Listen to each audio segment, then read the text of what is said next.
Okay, just it's what's called derech eretz, the idea of being somehow proper with conduct. But then again, this classroom is derech hitah. Derech eretz. Let me get down that phrase. That word derech means road or means path or means way. The word derech, and that word derech, as you go over reviewing again and again and again, every new Hebrew word you hear me say, and words you've heard me say multiple times. Derech means a road. It also is a singular noun. So the plural of the word derech will follow yeled, yiladim. Derech will be drachim, etc. Anyway, the word derech. And then you have the word eretz. Eretz means land. The word land is also the same word for the country that you're living in.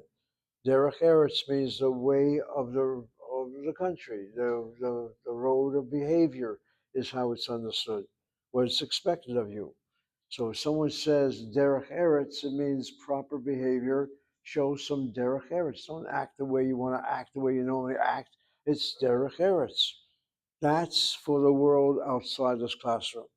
This semester, I'm inventing a new phrase, derech kitah. Derech kitah is the way of the classroom. This classroom does not follow necessarily the rules and the regulations of derech eretz. This classroom has become totally independent. Every time the professor talks, he gets interjected.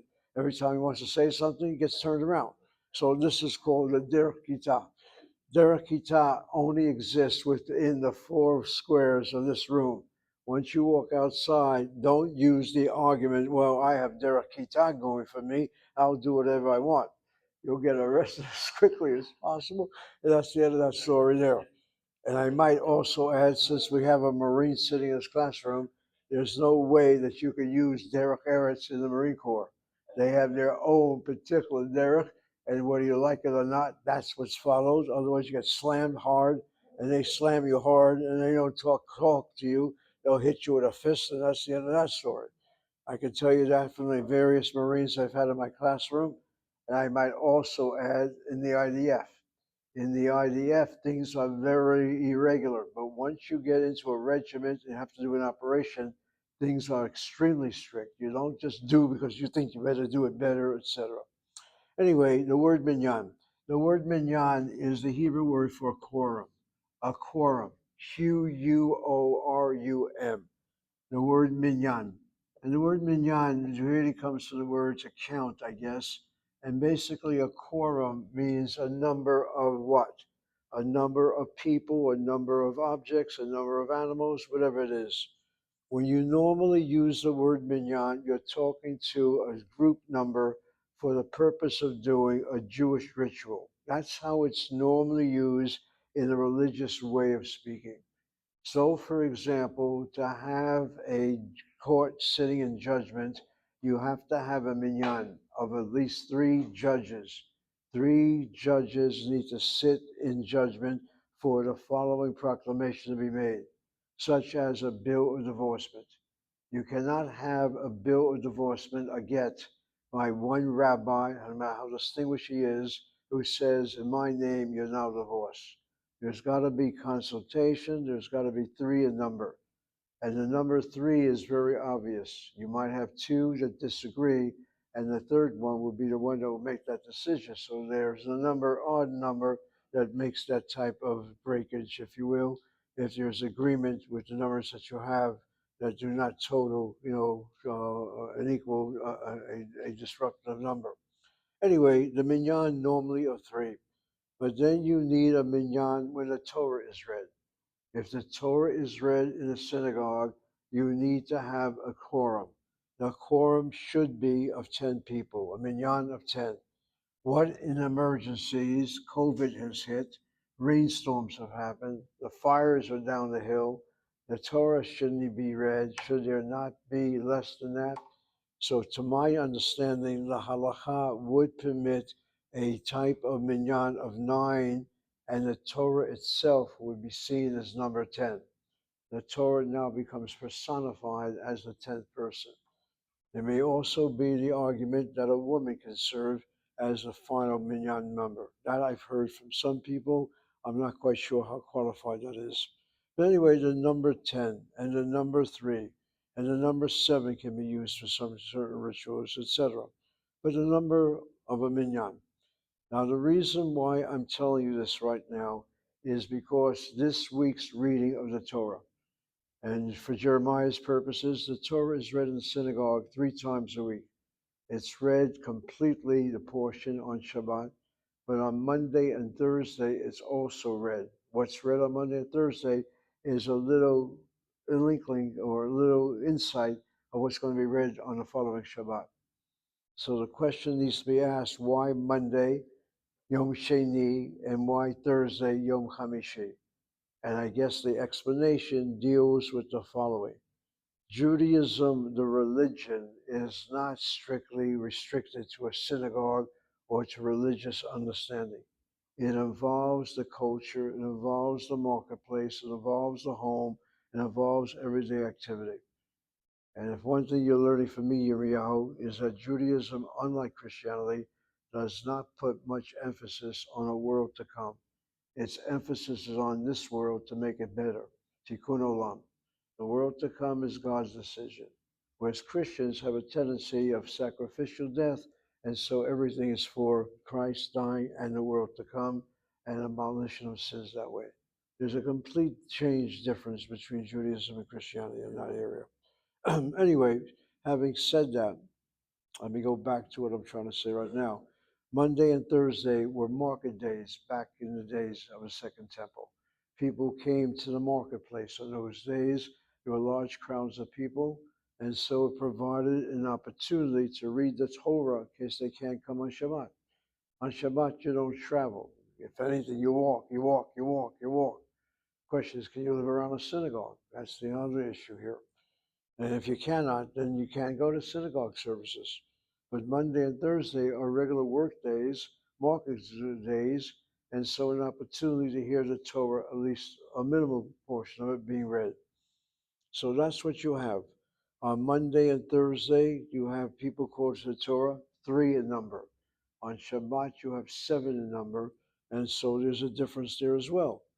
But Baruch will tell you, as Hanak will tell you, and I can tell you, on Shabbat the reading is much longer. So much longer, you had more people called up to the Torah itself. In addition, on Shabbat, you had the Haftarah, which was reading a selection from the prophets that accompanied the Torah reading during the week, during the regular portion. Okay, keep that in mind. The minyan for Shabbat, 7, and then you go on. For the regular day, Tuesday, Monday, and Thursday, I believe 3 are people called up to Torah, and that does that. That's a minyan. Now, it so happens that this coming Shabbat, that is to say, in a couple of days, there's going to be the reading from Numbers, the book of Bamidbar, chapter, what is chapter is it? Chapter 4 and following. Chapter 4 begins with the words, Vaydaber Hashem el Moshe lemor. How many times have I said to you that phrase Vaydaber, or that word Vayomer, it's a future. God will speak, but that Vav is found in front of the word Yedaber. This is how it is vocalized in my printed Hebrew Bible, Vayedaber. Make sure I got the right Hebrew spelling here. And you'll notice you have that Vav with a Patach under it and a Dagesh Chazak in that Yud. This is called the Vav conversive. The Vav is normally pointed with a Shvanah. Occasionally it has a pointing of the Shurak. It will have a Patach under it if the next letter is laryngeal with a Chata Patach under it. This word Vayedaber doesn't have any of that. The Vav with a Patach by itself is the Vav conversive. It changes the tense of the verb. Normally, it's with a verb in the future and converts it to the past. The word Yedaber means he will speak. The translation has God spoke, the changing of the future to the past. Classic example. As for underneath the Yud is a Shvanah, yes. Is a Shvanah, as you can tell, I put a Dagesh Chazak in that Yud, and for it's a Shvanah. Otherwise, if you don't see a Dagesh Chazak in the Yud, you'll assume that the Shva on the Yud is a Shvanach, closing the Patach underneath the Vav. And if this were a Shvanach, then look for the next sign. Then it should be a Dagesh Chal in the Daled, as Beged Kefal letters following a consonant ought to have a plosive dot in it. It does not. That tells you that that's a shvana, tells you that's a dagesh chazak, closing the patach and nitavav. Anyway, when you see words like Vaydaber Hashem or Vayomer Hashem, from the point of view of Judaism, the religious authority, this is authentic material. It is not man talking for God. It is Hashem as Hashem is Hashem. God has spoken, the word of the Lord, as we Christians would say, and don't dispute it. All right, this formula that now follows, Vaydaber Hashem and Moshe, the Lord spoke to Moses, Lamor, saying. What's interesting is to see the word Moshe Lamor. Again, you have enough knowledge to, I think, be able to understand this right now. The word Moshe, notice how it is spelled. The media cholam is a sign of the O for the name Moshe. It's not a dagesh chazak. It's also the marker of the shin. Whenever a shin is written, if you want to write complete Hebrew with vowels, you put the marker to the right. Whenever you write that letter and put the marker to the left, that's the sin, and this is the shin. Without writing those markers, they both look the same. It's only the context of the word that you know whether to read it as a shin or read it as a sin. And if you ever have a problem, 9 out of the 10 times, whenever you see this letter, it's probably the shin. Maybe one example I could think of, which is a sin. This word here, the word se, says a lamb, I guess. I don't even know what se means anymore. A calf. Se, it's an animal. So it's spelled with a sin letter, not with a shin letter. Otherwise, it's shin. 90% of the time it's a shin or a sin. Most of the time when you see this marker, I don't write the shin every time. I don't write it at all. It's always a shin letter. If ever I have to write on the board a sin letter, like in the word se, as I have there, I will purposely put the marker so that you don't read it as a shin. That's just the way tradition develops. There are very few words that have a sin in it. I'm telling you, the word se, which is a word I used to know, I don't know it anymore in translation. A se is an animal. I said either a lamb or a calf, but let me make sure, since I'm being taped right now, that we have the right translation according to the dictionary right now. And I'm building up to something, so don't think this is being wasted. All right, the word se. I got the shin's letters here, and no doubt what the dictionary will do is when it finishes with the shin, or maybe it doesn't, maybe it interchanges the shin with the sin. Anyway, I'm looking at the sin letters right now. Yeah, see if I even have anything here. 1 second. Yeah, I got a number of sin letters, not that many words. But I'm looking for the word se. And I think what he's doing is he interchanges the shins and the sins together. It depends on the rest of the word, how it's spelled. Let's just take a look and see. I got the word shore here. Shore is a ox, a shore. That word I know. Let's take a look and see the word se for a second. A lamb. Did I not say a lamb? Okay, se is defined as a lamb. Se is defined as a lamb. L-A-M-B. He also gives the definition of a kid. A kid, I don't think means a child. A kid is probably a goat.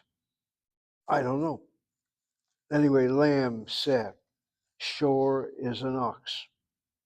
All right, let's just show this for you.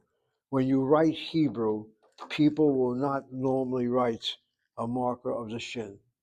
They will write shore like this, and then when it comes to se, they'll make sure they write it this way. They'll show the sin, they will not show the marker for the shin. This is an ox, shore. Se is a lamb, L-A-M-B. Okay, anyway, what you have is the following. This week's reading, the portions that are read Shabbat in and Shabbat out get its name from the opening words of the first sentence. So, for example, Genesis, when we go back to reading Genesis again, that portion of Genesis called Bereshit. Otherwise, if it's not the first word, it's a word that's found several words after the first word. So I'm looking at the portion that's being read for this Shabbat. I don't know it as Vaydaber, which is the first word. It's not called Hashem. It's not called El. It's not called Moshe. And before I go any further with this, let me just talk about Moshe a second. The word Moshe itself is written this way, as you see it on the board. And then you'll notice the following. When you check your printed Bible at home, which will be a good exercise for Baruch and for Hannah, and for you, Jeremiah, as you get into the Hebrew scripture, the word of the Lord in Hebrew, you might say, you'll notice that the word lemor follows. Lemor is the infinitive to speak. It could either be the word lemor or le'emor. Le'emor is the other alternative of the infinitive of the verb aleph mem resh, which translates as word to speak, or rather to say, not to speak, to say. So if I were to conjugate aleph mem resh in the present tense, so-called, you follow your shlemim example of shomer. Shomer, this would be omer. Shomeret, this would be omeret. Shomerim, omerim. Shomerot, omerot. And then when it comes to the infinitive, again, use the shlemim example. The infinitive shlemim is this marker, a shva. So the aleph should have a shva, and then you go on with that. But the aleph cannot take a shvana and replaces it with a chataf sego, emor. The lam comes along, normal point is with a shvana, is a shva cluster, it absorbs the sound of the chataf. So the verb in the infinitive is le'emor. However, with some of these verbs, you'll notice there's a change. The le'emor in the Bible Hebrew is lemor. That doesn't happen with all verbs. There's something about the aleph, the sego, and the tseri. And we saw it the other day where the segos become a long tseri. We saw the long tseri the other day. If I give you the word lemor to syllabicate, the first syllable is CV. This aleph here is not a consonant. It's the marker of a long tseri. And the second syllable is CVC. Lay more. So that's Spana under the Lemur There's shvana under what? under the Lamed? Under the lamed, that's a tseri. But on the This is a sego. okay. Le'emor. And this is the one that's modern Hebrew, you might say. Again, I try to show that to you. What you have is originally the imor word, following the vocalization of the shlemim. The aleph cannot take a shvana, and so it will replace it with one of the chatafim. The chataf that it replaces it is with is a chataf, is a segol. So it's like emor. It's not amor. It's not omor. And then the lamed comes along. Normal point is a shvana, has a shva cluster. The lamed takes over the sound of the chataf, so it's a segol. So it becomes le'emor.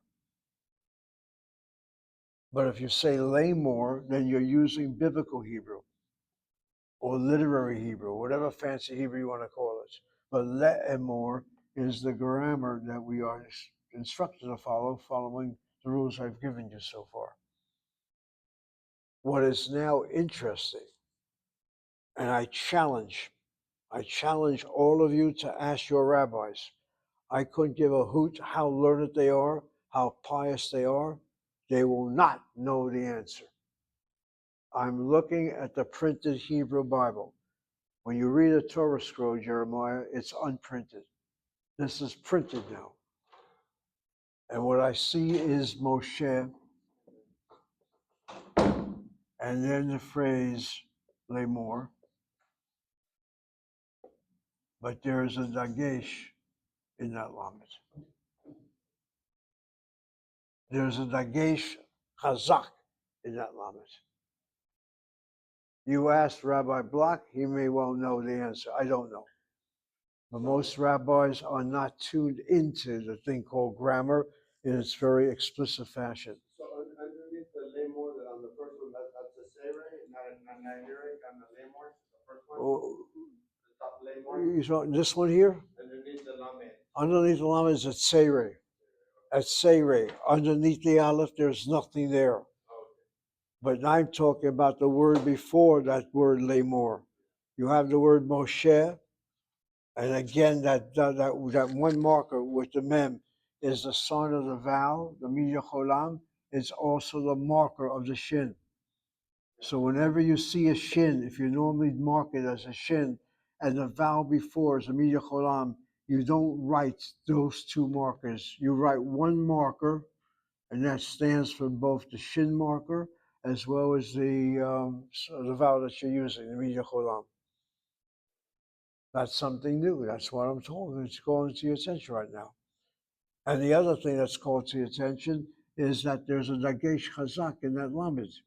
And the reason for that is that the segol underneath the shin is a short vowel. The chay letter as the last letter is not a consonant. That short vowel is open, and so it's closed by a strong dot in the lamed. Moshe lemor, Moshe lemor. You would think the word Moshe should be CV, right? And then the shin, and I guess the segol underneath it. Or maybe not. Maybe what you do is you go like this. The mo will be CV, and the second syllable will be CV, and the letter hey in brackets, which is what you should be doing. However, the next word you are to note has a dagesh chazak in it. Why so? Because that segol is not being closed. That constant is a vowel marker. It's a segol. It's not a long segol. So it's being closed now by the next letter, even though it's in the next word. That explains the dagesh in that lamed. Nobody sees this. One, they don't have the grammar. Number two, they just don't see it. I know people in Orthodox synagogues, they just, 95 don't have the well, no, what is the problem here? If you really want to do your tefillot, why don't you just take your time with this?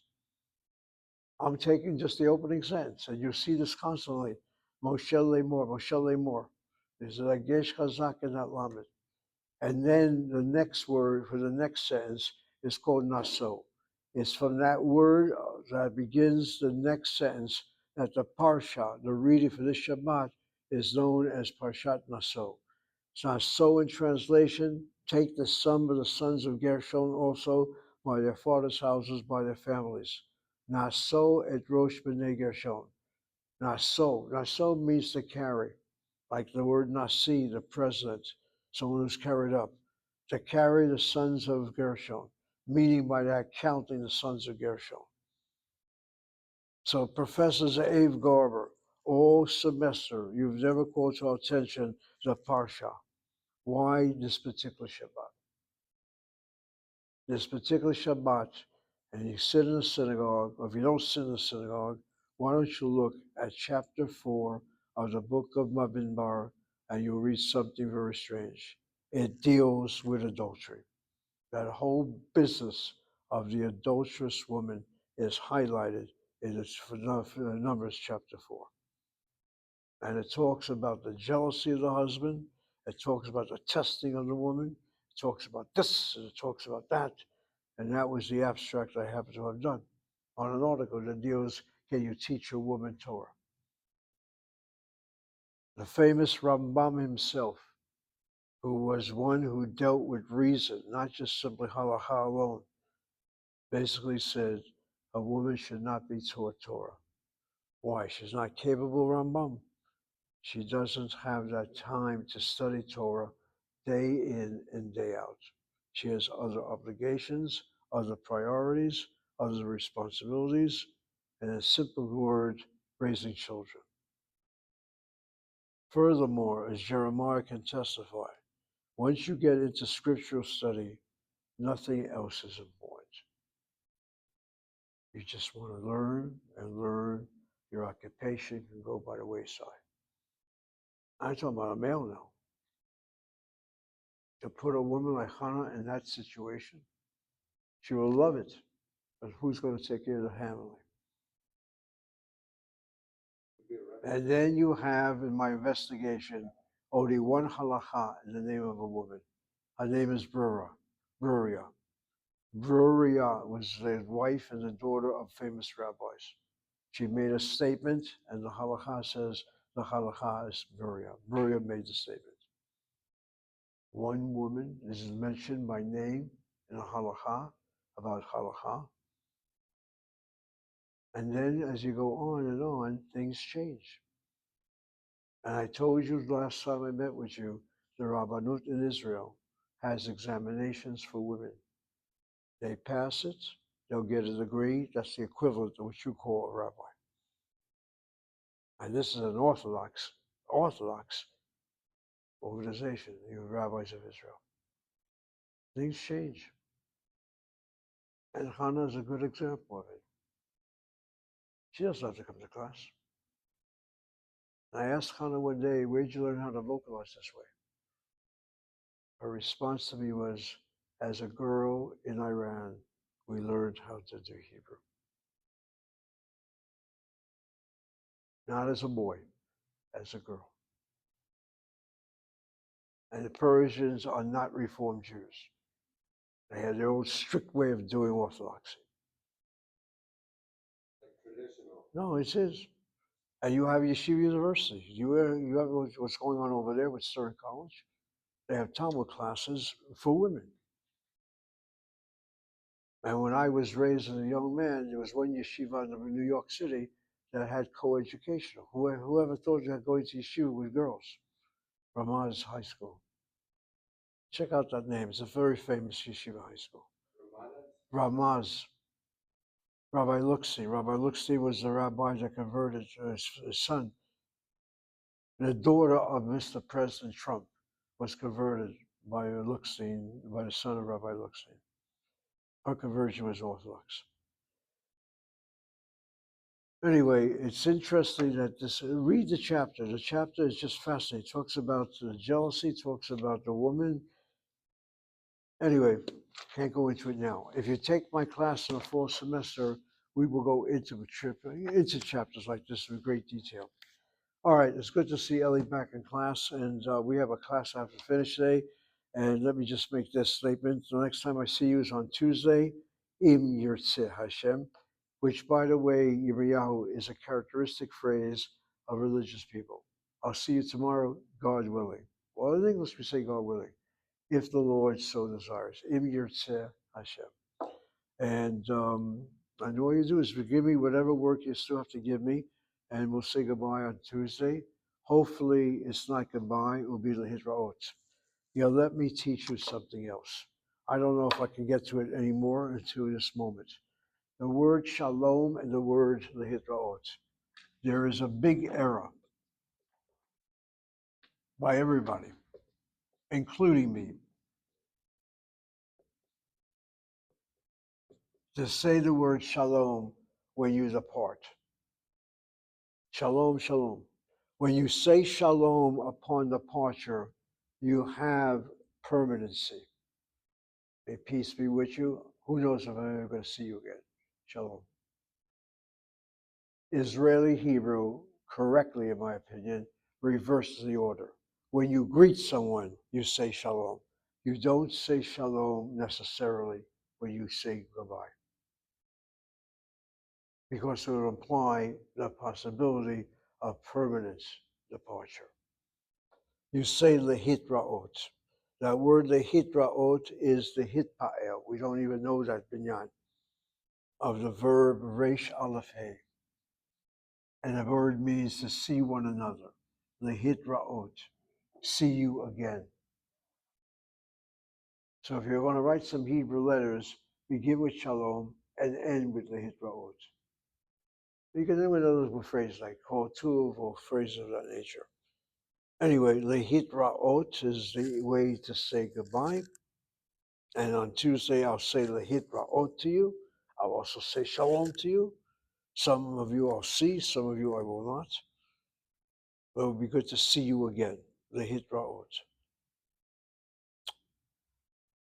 Okay. And if, by the way, you don't see a person, but you want to hear from somebody again, the phrase is leishlamea. Watch what I'm doing. Leishlamea.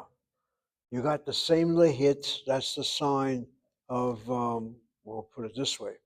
You have the word lehit, that's the sign of the hit ba'el as an infinitive. Here you'll notice that the tav and the shin shift places. That's because one is a dental letter and the other one is a sibilant letter. They shift places. Otherwise, you'll have the hit word right there. The tav is right there, shifting places with the first letter of the verb shin mem ayin, which is a verb to hear or to listen. So to hear from one another, lehishtame, and then you have the stolen patach on the last letter ayin following the frontal vowel. Hishamea, hear from one another. Lehitraot is to see one another. Why the oath ending here? Because this verb is reish aleph hey. That's why the verbs are something you need to learn. It'll take another semester or a year to learn them. This is a ayin aleph and lamed hey verb.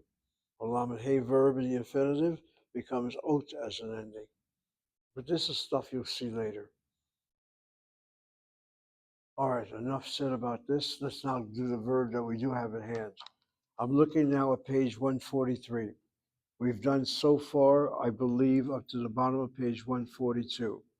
On 143, she basically offers the verb. See how she puts here? She has the pa'al conjugation of an ayin vav. Again, that word pa'al is another way of saying one of the binyanim. The first binyan is known as the pa'al binyan or the binyan kal. It gets its name from the vocalization of a verb in the third person masculine singular. The verb we normally use as the example is a shleimi verb. Think of the word shin mem resh. So shin mem resh in the past tense, third person masculine singular is hu shamar. He watched or he looked. The word shamar is to look or, is to watch. The word to watch is better. Anyway, that's how it gets its name, the binyan. And now we're looking at ayin vav verbs.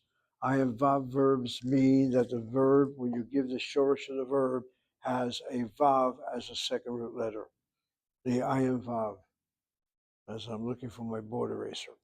The ayin vav verbs. The ayin vav verb that she gives us is bet vav aleph. When we normally say ayin vav, we also have in mind ayin yud. There are two classifications. One is an ayin vav with the vav in the middle as a second letter, and the other one is an ayin yud, as in shin yud resh, the verb to sing.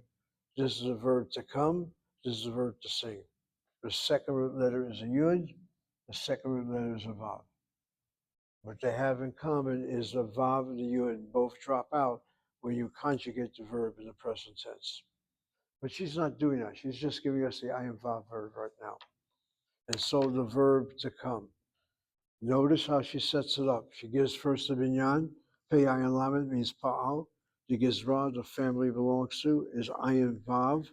And then the shorish that's offered is bet vav aleph.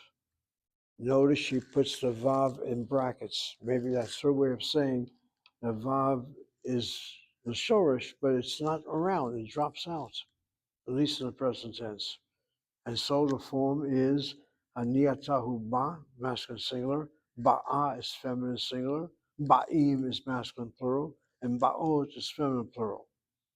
And then when it comes to the infinitive form, watch again, is the word ba. I get these spam calls every time I teach Hebrew. This is the form, ba. You add your lamed to it. Now go over the rules of the lamed. The lamed normally gets pointed with a shvana.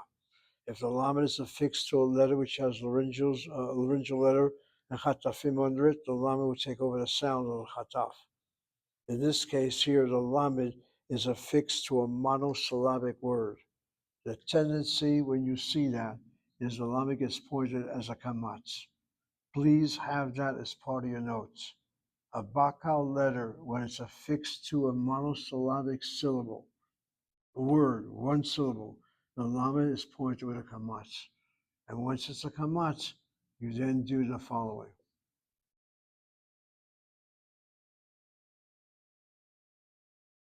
Should be lavo. Let me double check. Yes. I made an error here at first. The word is bo. The word is bo. You add your lamed, and the lamed has pointed with a kamatz. The dagesh cow in that bet now drops out, and the form is lavo. Double checking her spelling. Lavo, right. Okay, lavo means to come. And it's not unusual for the vav letter, as I think I've told you a number of times. When the vav letter is affixed to a word that the accent is on the first syllable, as in the phrase Yad Vashem, you'll notice the vav gets pointed with a kamatz.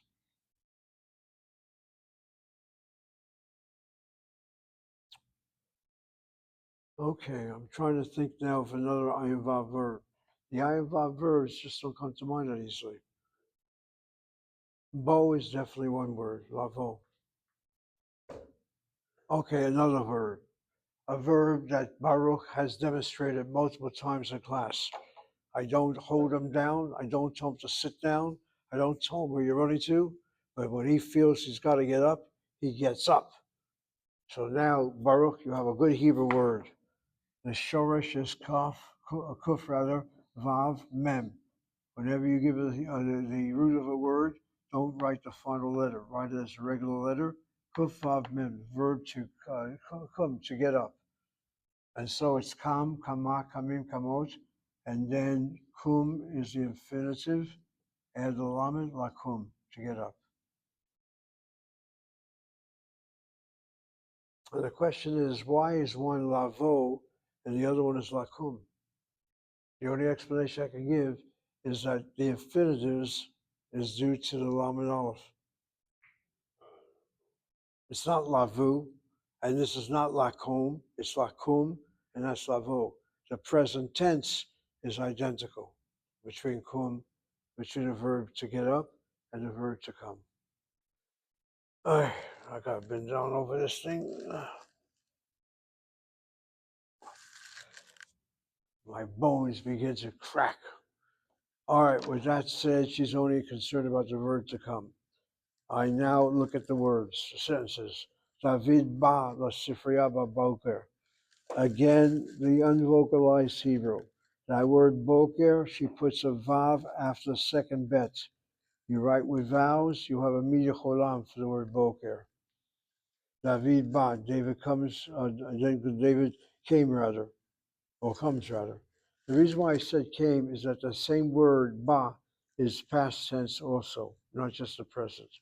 So how do I know it's the present tense? I look at the English. David ba, la sifriya boker. If I do not have that English, I read the words the same way David came to the library in the morning. David ba, la sifriya boker. Rina ba'a, abaita bazman. And what about the second person? What about the feminine form? In the case of the feminine form, let's make this very clear to you. Let me do it, in fact, in the proper way.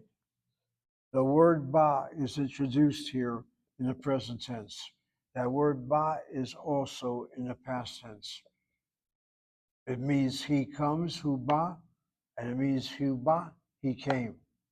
The feminine present tense is ba'a. The accent is on the second syllable. The past tense third person feminine singular is ba,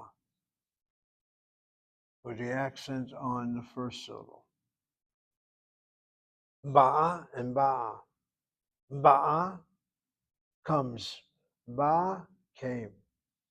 Same spelling, present and past, so we make a distinction between the two tenses by where you put the accent. In the case of the masculine, it's monosyllabic, so there's no place to have a different area to put the accent. This you'll see later when you go into past tense. Hopefully you do. Okay, so then Rina, ba'a.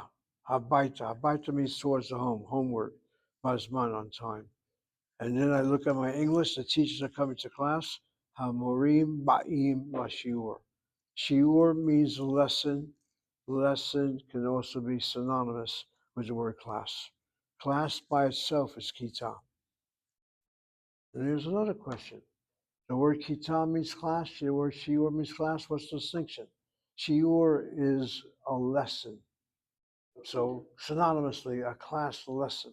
What about Kitas? Kitas is just Yiddish. Kita, the word kita, that's the word. But they just say Vakita means, Kitas. one second, Vakita means in the class.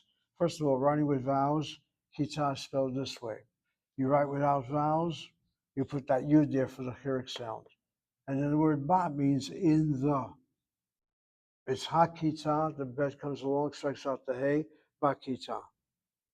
If I want to say in the classroom, it will be bechita. You all follow this? The word kita is class, spelled this way, with vowels. The letter bet in a, shvana, drop the dagesh kau in that kaf. I don't know of anybody who says bechita. Everybody says bikita, bikita. You're so familiar with the K sound, bikita. But it should be bechita. And then when you make it definite, think again ahead of before I say anything. A definite article, the classroom, the hey, the patak, the gesh chazak now in the kaf letter. Hakita, the bet comes along, strikes out the hey, bakita. So bakita versus bichita, in the classroom, in a classroom. And then the word lesson is the word shiur. She decides to try and translate the word shiur as a class, meaning a class lesson. All right, let me go on now. Shiur, yes. All right, let me get this down right now. The word shiur. Notice how I am writing it. Shiur, like this.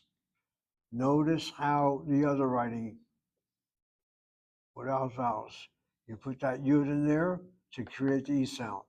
But if you write it with vowels, should there not be a problem? The chirik letter, the chirik is a short vowel. What about closing that short vowel? Why do you have not a yud following the shin to suggest it should be a long chirik? Since I'm raising that question, I'm going to first check the dictionary and I'll give you my explanation why there should not be, and we'll see if that agrees with the dictionary. And notice, no matter how often I would say that word shiur and give it as a teaching lesson, I always check the dictionary. Let me make sure my mind is still functioning, because it may well be different in the dictionaries. I'm going to look at the word shiur. I'm going to see how it's spelled with vocalization.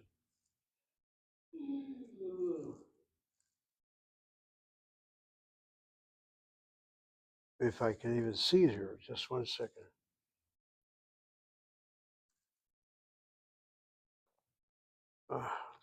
Part of the dictionary is it has both the shins and sins, interchange. Okay, I'm getting close to it.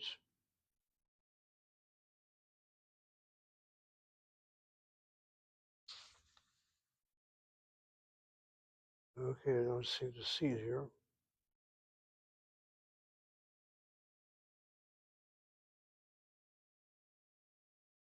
All right, somehow, yep.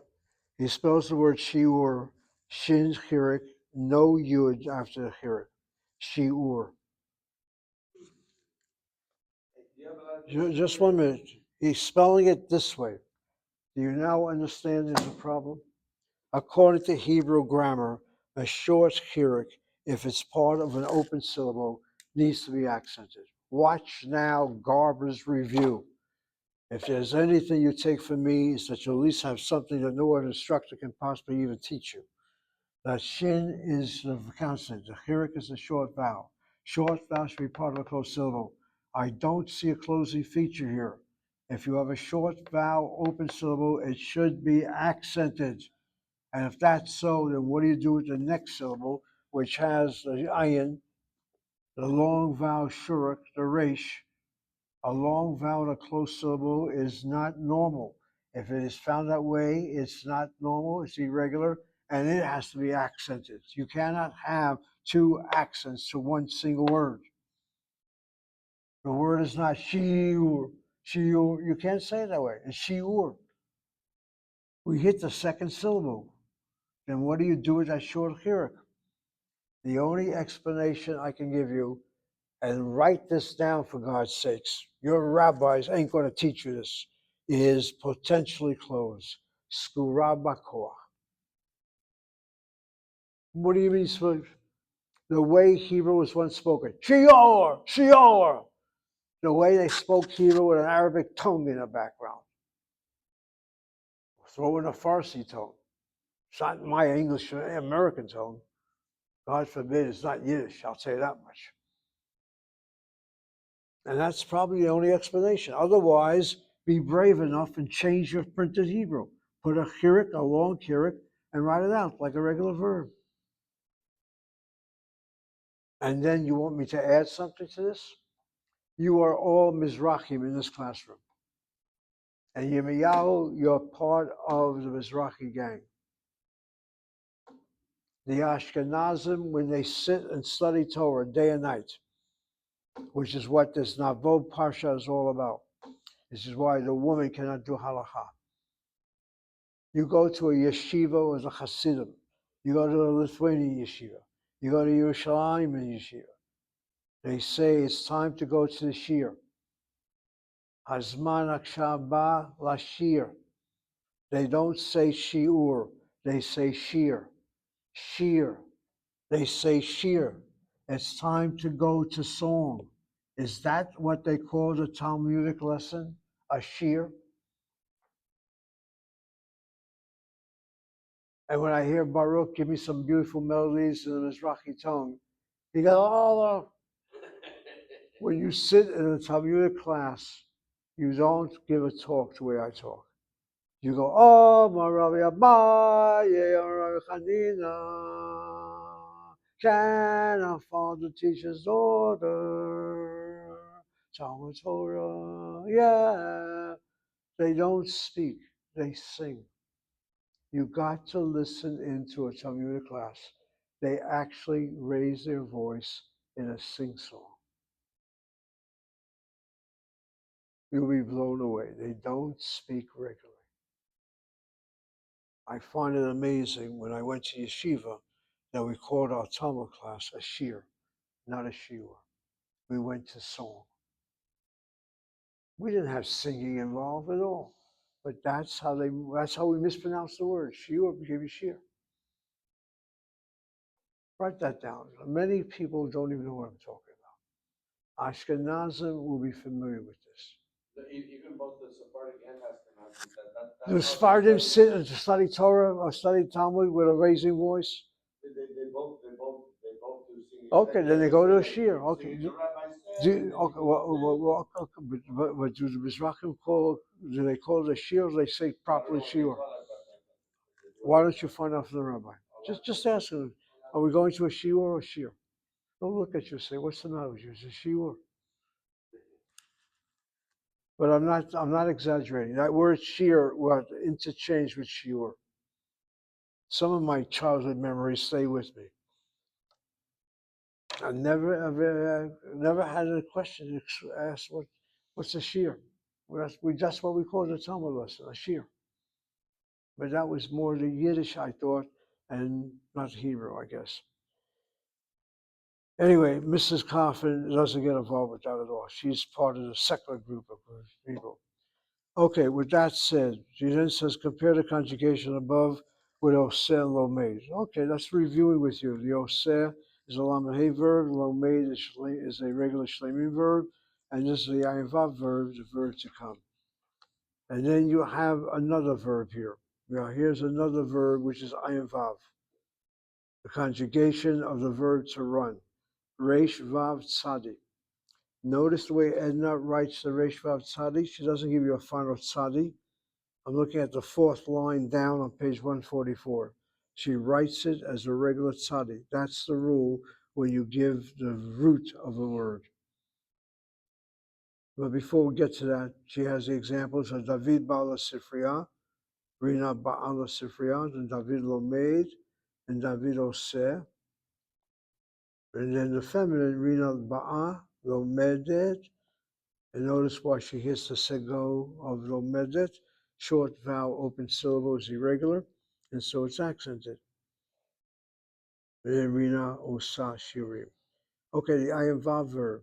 She gives us two more ayam vavs. The verb to run and the verb lagur, to live. Gimel vav resh is live. Resh vav tzadi is run. And you compare it to ba. Ratz looks like ba. Ratza looks like ba'a. Ratzim looks like ba'im. Ratzot looks like ba'ot. And the verb to live, gar, and gara, garim and garot. And then you have the infinitive, larutz and lagur, whereas the other one is lavo. And then I gave you one lakum. Okay, the word lakum looks like larutz and lagur. And lavo is an exception, probably because it's a lamed aleph. So what you have now are four ayin vav verbs. Two, the three are given in the book, larutz, lagur, lavo, and I gave you lakum. The past tense will also be missing the vav. And it comes to the future, the vav appears. So an ayin vav verb, to give you a complete picture, the vav will appear in the infinitive and it'll appear in the future, but not in the past, not in the present. You only are open to the present tense here. And then she writes, pay attention to various prepositions with each verb. Okay, David ba la shiur comes to class on time. Again, shiur comes to the lesson on time. I guess the lamed la shiur, if it means to a class, then it'll be lishiur. If it means to the class, then it's la shiur. David comes from the museum, David ba. The mem letter is pointed with a tsere before a definite article, or before any laryngeal. So it's not mi hamuzion, but me hamuzion. Number three, Rina is running to the library. Rina ratsa to the library, so it'll be hasifriya. Lama strikes out the hay, la sifriya. And then Rina runs from the home. Rina ratsa, the word is habayit. The mem letter does not strike out the hay, it's affixed to it, me habayit. And then finally, Hana lives in Haifa. Hana gara. The Hebrew word is Haifa, by the way. The English is Haifa. So in Haifa will be Haifa. Gara is live. That's right. Yeah, anything that has a shoresh gur means live. My name Garber has nothing to do with Gimel Resh for live. Whereas, to live someplace. Gar. Ephon Tagar, where do you live? Okay, now we'll have Hannah do the exercises. Complete the sentences according to the example. What you do is, Hannah, read the example given, the bottom page 144, exercise 3C21. You'll do that, and we'll have others do the others. Go, Hannah. אני בא לעבודה בזמן, אני בא לעבודה בזמן, והיא באה לעבודה בזמן. Good. Next one, number one. דני בא הביתה בזמן, הם באים הביתה בזמן. Yofi. Tamshichi. הם באים לשיעור בזמן, הם באות לשיעור בזמן. Very good. Notice what she did. The haim is masculine, hain is feminine, so the ba'im becomes ba'ot. Tamshichi, Veret. רבקا באה לעבודה בזמן, חנה באה לעבודה בזמן. Yofi. Tamshichi. אתם באים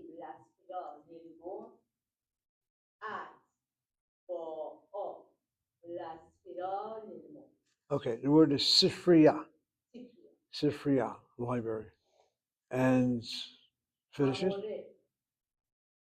Go ahead, finish it. Hamora با لکتاب از من. Hamorot با اوت لکتاب از من. Very good. She did it wonderfully. Okay, she read the words. That's good. All right. What Hannah did was to read it as regular Hebrew. For some of you, it probably was a little too quick. So let me just repeat what she did and understand how it's done. I'm looking at number one. Dani ba habaita basman. The basman means on the time, literally. If you want to say in a time, on time, bisman. But normally we say basman. Okay, and then number two, haim ba'im. What you do is you check the verbs on the page that the word is conjugated, which is the page before. Haim ba'im, they come lashiur. Again, it could be either lashiur or lishiur. They come to a lesson or they come to the lesson. Either one is fine without vowels. Haim ba'im lashiur, I'm reading it with the vowels, with the definite article. Haim ba'im lashiur, basman, on time. And then the fill-in is hain ba'ot. Hain is feminine. Number three, Rivka is a feminine noun. Rebecca. Rivka ba'a lavoda basman. And then Chana ba'a lavoda basman. Now that word avodah, let me just show you the difficulty of that word. Again, when something is unvocalized, you'll have the choice of going with a definite state or the indefinite state. The case of avodah presents another problem, which you have to be familiar with vocalized Hebrew. The word avodah is spelled with a chatapata underneath the ayin. So le avodah, the shva cluster, becomes la avodah with a patah. If I want to say to the work, then I have the ayin, chatapata, the hey gets pointed with a kamatz, the work. You follow me? The hey gets a kamatz because the ayin cannot be doubled. It's the weaker laryngeal, and it gets the patah, becomes a kamatz now. And then the lamed comes along, strikes out that hey, la avodah. Both words are pronounced the same way. La avodah, to work, la avodah, to the work. But the understanding is you give more of a stress to that word, la avodah. But again, it's just a choice. It's not that much of a problem. Unless you have an English translation that will help you out. That's one problem when you deal with a foreign language. Okay, and then we got the word number four. Atem ba'im, again, is it to a library? If it is to a, there'll be lis sifriya. If it's to the library, there'll be la sifriya. So atem ba'im, let's use la sifriya. Him ba'im la sifriya lumod. And then the fill-in is at ba'a la sifriya lumod.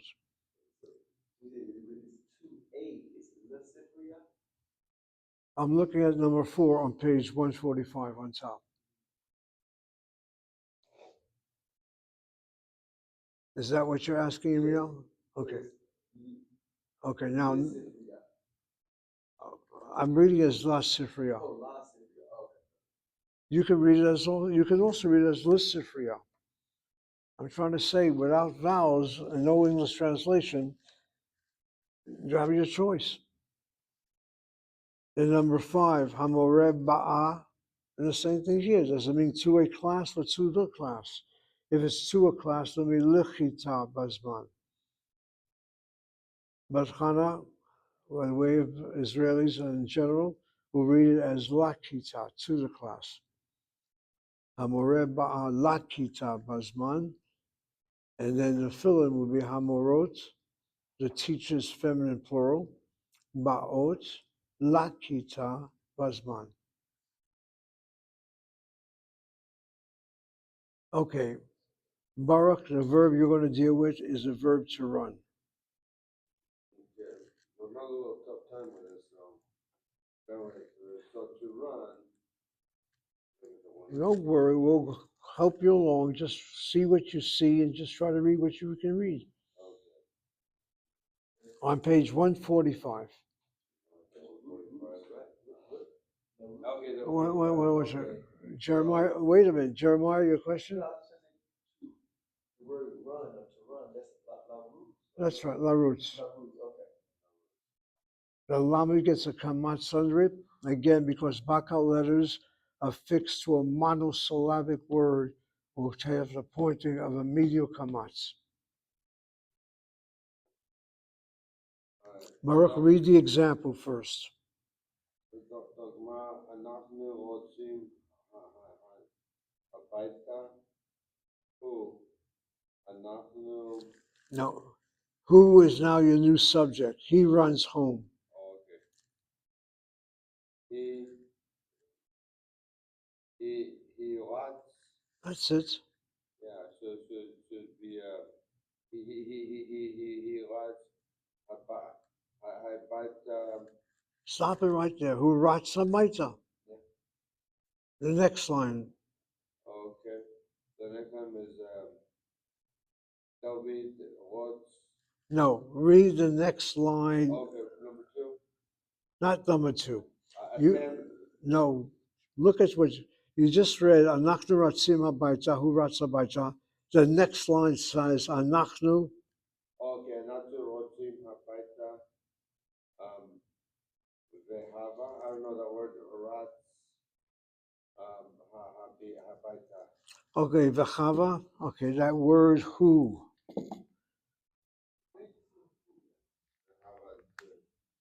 All right, again, Baruch, you have 2 words here. One is who, the other one is he. These are the subject pronouns. Who is he?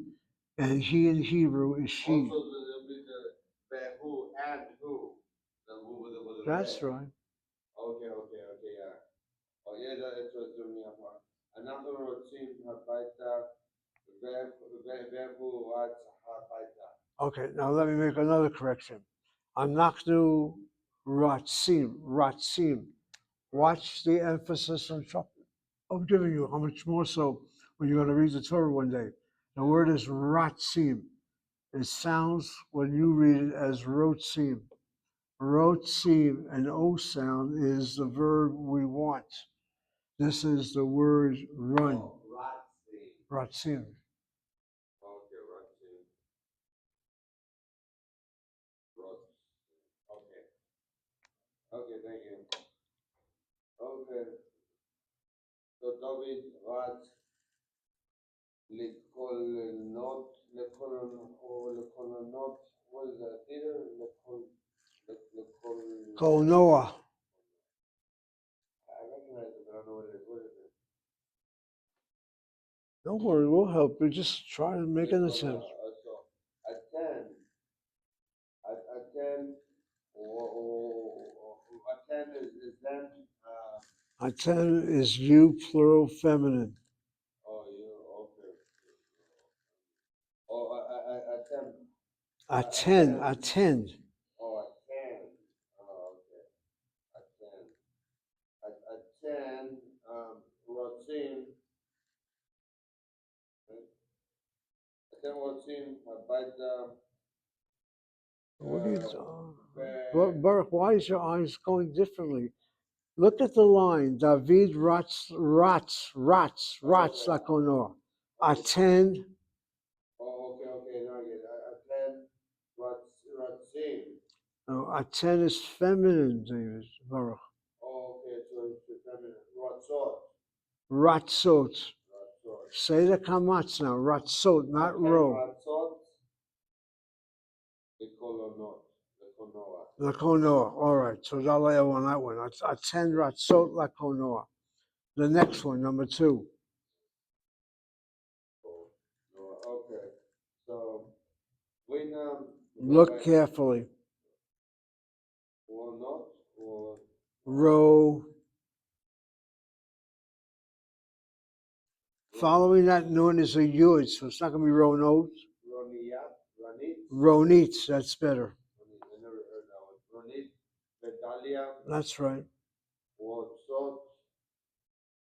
Again, ratzot. Ratzot. Ratzot lemezrim. Good. Okay. He student team, would that be masculine, masculine, female, what would I go for that to make it the plural? Look at the word again. Oh, it's a feminine. Okay, we know. Okay. His student team, rotzot. Okay, Baruch, let's try this again. Oh, you Ha got me? student team, ha student team. Our student team, Okay, now once you hear student team, what's the meaning of that word? the students, Right. Is it masculine or feminine? it could be, it seems like the male students. That's right. If a word ends with a yud mem there, that yud mem, there's a good possibility it's a masculine word. The students. Our student team, Go ahead. our student team, רוצים למוזיאון. Okay, la museum. למוזיאון. Okay, again, that word you got to practice in the car when you pick up Rabbi Block. Ratzim, ratzim, ratzim. Okay, Okay, the next one, number 3. okay. Okay, our student team, רוצים לשיעור. Okay, Lashiur or Lashiur. Go ahead. There or not? Lashur, either way? Yeah, you could say Lishiur means to a class or Lashiur to the class. It could be either reading. Said that multiple times already. All right.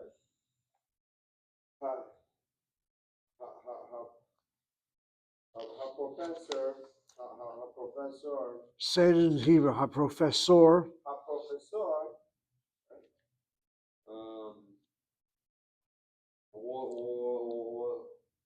professor, Ratza, Ratza, Yeshua.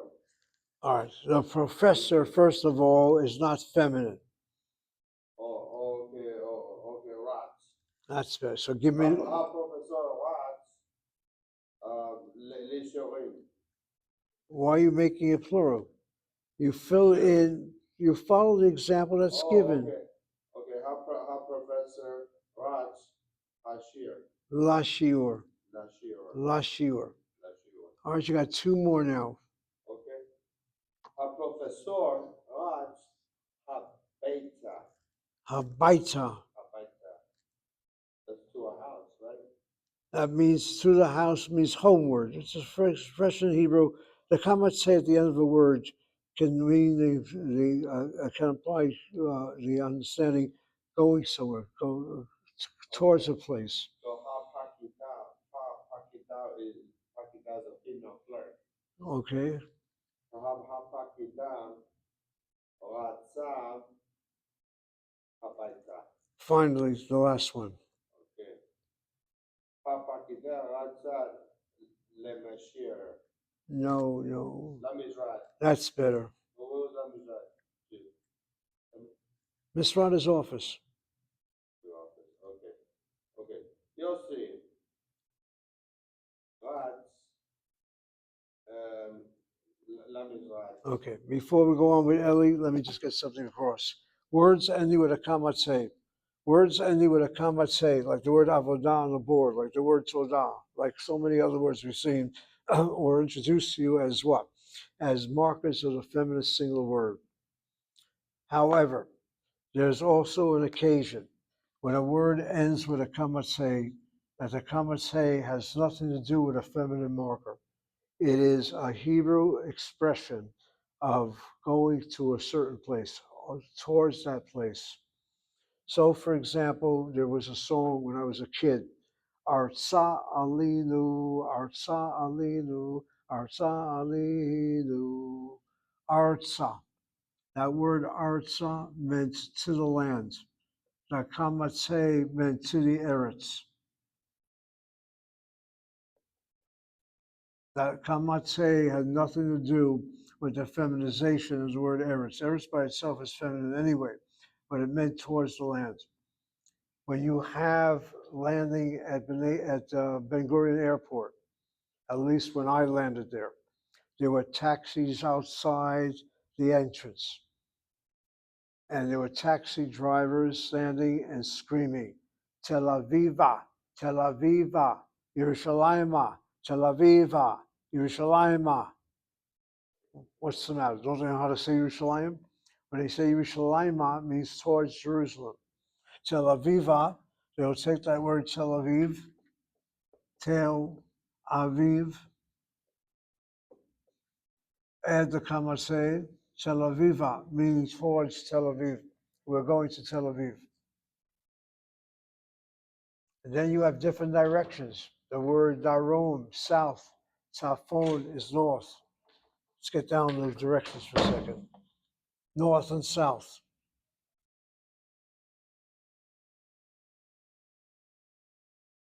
Darom is south in Hebrew.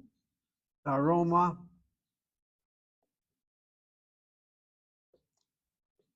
should really be Daroma, I guess, but no, Daroma, we'll leave it at that. It means towards the south. When you say Hey Daroma in Israel, you're going to a city called Eilat. Eilat is the southernmost point in the state of Israel. At least it was. Maybe it's not longer anymore. Tzafon is north. Tzafona would be northward. So the kamatz hey ending to a word. Not all the time, but when you see a sentence, it can give it away. That word habaita is a good example. It means towards the house, homeward. It's the equivalent of your word towards, Towards. All right, we're looking now at 145, and issue and the lesson that deals with the verb to live. Ellie, go slowly and go loudly. Go ahead. David gar bekar. Before you do that, read the dugma, the examples. רונית גרה בעיר העתיקה. All right, 1 second. Ronit Gara Ba'ir Atikah. Any idea what that means?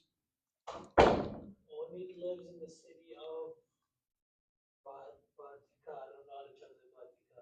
You never heard of the city Ha'atikah? I know Baruch, the have city you ever heard of Tikva. Ir Hatikah? Heard of the city of Tikva. The tikvah is hope. But believe me, with hope, you're hoping that the Ha'ir Hatikah stays that way. Chana, any idea what, again? Old. I know it means old city, but what does it refer to? Yerushalayim. That's it. Ha'ir Hatikah, when you say the old city, it could mean any historical old city. Normally, it is another way of saying Yerushalayim, the old city. The old city of David? Is that what they were? Well, it's the city of David. You have the new city now. That's basically the outskirts. My parents lived in the new city, you might say. Old city is the walled city of Yerushalayim. How big is that, like in square miles? It's a livable. You have people living within the walled city. Is it like the college? How's that? Is it like the college? Okay, like probably that's probably more maybe. I don't know. But the old city is not just simply a neighborhood. It's one block. It's a number of blocks. Now that I think about it, you have the Armenian quarters in the old city. You have Jewish quarters. You have Arabic quarters. There's a Temple Mount there. So it's a residential area. Anyway, but she doesn't bother to give any translation except the words Ba'ir Hatikah. And notice what she does here. She vocalizes a bit with a kamatz. It's interesting. Until now, she didn't bother with that.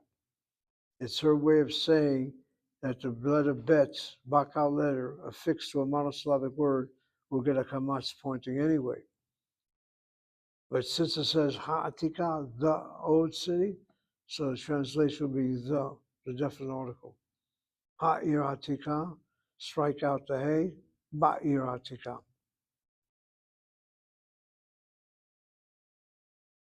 But even if it's not the old city, the word ir by itself is monosyllabic, and the bet letter would be pointed to kamatz before monosyllabic words. Anyway, Rina Gara Ba'ir Atika, and then David Gar Ba'ir Atika. Continue to read the next line, Eli. Ronit. רונית גרה בעיר העתיקה, ודוד גר בעיר העתיקה. All right. David Gar Ba'ir Atikah. Without vowels, that Dalet Vav Dalet can be read as Vidovd, the Hebrew word for uncle. The word for uncle in Hebrew is Dalet Vav Dalet. Again, what are you going to do? What if your uncle's name is David? What Israelis do is spell the name David without vowels as David this way, Dalet Vav Yud Dalet. They will spell it with a long here to distinguish it from Dalet Vav Dalet, which is reserved for the word uncle. And the Hebrew Bible, by the way, has both spellings. The earliest spelling is Dalet Vav Dalet. The later spelling in the Book of Chronicles, David's name is spelled with a Yud following the Vav. That's what happens. And the word David could also be the word Dod, uncle. Could also be the word beloved. I think that's kind of like when Yahushua went back in, Hosea went in there, he added a yud to his name for more protection. Like when Caleb went to Cave Machpelah, and Hosea changed his name to Yahushua, Yahushua added in the yud to it. So this may be something similar to that, adding God's strength and power to the name by adding the yud. Fine. Is this what was told to you? Yeah.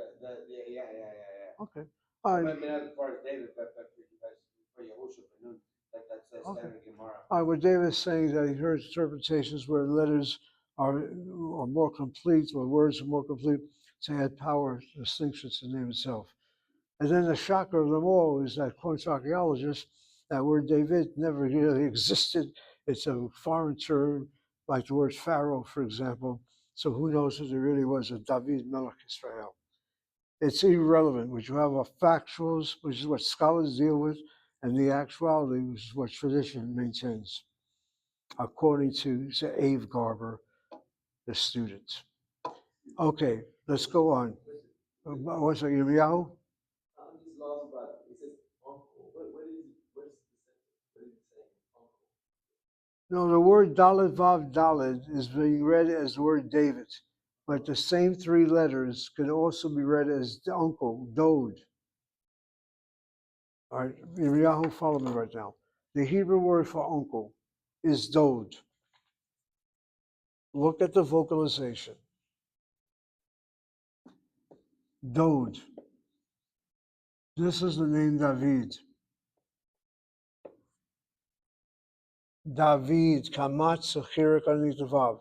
Dod is Dalet, Alon Cholam Dalet. And the word Dod and David gets confused with the word Dodi, leave, and neither Dodi. Dodi. Dodi sounds like my uncle. Beloved. That's exactly what it means, my beloved. Go figure this out. The same letters that spell out the word David and uncle is the word beloved. Hannah does not have a wedding band with Hebrew inscription. I do. And a common inscription on a wedding band, Anila Zodiv and Zodili. I am to my beloved is today. Don't you understand how words can easily be seen, same spelling, but different associations? Anyway, let's hope one day you have that beloved and we'll take care of your wedding ceremony. Continue, Mr. Ellie. Okay. דוד גר בקיסריה. The word is vocalized. You should read it better. קיסריה? The בקיסריה? Caesarea. קיסריה. There's a bet before it. That's a bet there, Caesarea. I said. But somehow I didn't hear the word Caesarea. I said קיסריה. Okay, and then continue with Anachnu. And then אנחנו גרים בקיסריה. And Caesarea in English is what? I don't know. Anybody, Never heard Caesarea? the word, if I'm going to be honest. All right, could anybody identify Caesarea? All right, no, it's a fancy Latin Greek word. Caesarea. Caesarea. Caesarea. The word ain't Hebrew. The word comes from the conquerors. Caesarea. Continue, Eli. Anachnu. What does that mean? Yeah, what's it 1 mean? second. What, What Baruch? does the Caesarea mean? Caesar or what? Caesarea? Caesarea. Caesarea. Caesar. It's Caesar? That's what it means. That's Caesar? Uh, Caesar, yes. that's weird. Caesarea. Caesarea in Israel today is a very important place. You have a type of playing field here, whatever you got over there. Caesarea. Okay. Keep in mind, people, places in Israel are quote unquote, not quote, quote, quote, Jewish names. You can start with Jerusalem. I know what you're trying to say about it. There's the word to peace twice over. It will be Solomon's place, ancient Canaanite king. Anyway, every place name has its own little squeeze to it. Caesarea is no doubt from the Greco-Roman period. Continue, Mr. Eli. Okay. אנחנו גרים בלונדון. Now, then הם גרים בלונדון. Okay, Belondon. Okay, Haim Garim. Continue. הם גרים בקיבוץ בגליל. Okay, in the Galilee, Galileo, yeah. אתה גר בקיבוץ בגליל? Number 4. אתה גר בחיפה? No. Hebrew says what? בחיפה. Haifa. All right, let me make a big correction right now. The city of Haifa in English, said to be Israel's third city. Yerushalayim, Tel Aviv, Haifa. Haifa is English, European, whatever. The Hebrew word is Haifa. Get used to that word Haifa. If you come from Haifa, you get very disturbed when people speak to you in Hebrew and they say, Atah gar Haifa. And there's a reason why Haifa is important. Let them first finish. Aten. אתם גרים בחיפה? All right, take number 5. אתן גרות בבית גדול? הוא גר בבית גדול. Okay, I like what he did. Bivayit. He did not say bivayit. That word bayit, you drop the zagesh kal. When you add the bet with a shvana under it, bivayit gadol, in a large house. That word Haifa, before you take your break, is the following. Haifa gets its name. Haifa gets its name from the following 2 words, Hof. Hof, or to write it in Hebrew that's more common today. Hof. Hof means shore, S-H-O-R-E. Hof Yafeh. I am told the origin of the name Haifa is the word Hof Yafeh, a nice or pleasant shore. If you ever go to Haifa, you can see the pleasantness of its city. It's like San Francisco. There's 1 level, 2nd level, and then there's that 3rd level down below, which is Mediterranean. And I guess it's from the combination of Hof Yafeh that the Hebrew developed the word Haifa. It comes from the 2 words Hof Yafeh. All right, people, you're doing well. We'll see you in 20 or so minutes. Take your necessary break, and then we'll have to I'll talk be back about around you. the block. Yeah, you come back when you can. I'll go back around the block. Make sure he's ready. Otherwise, don't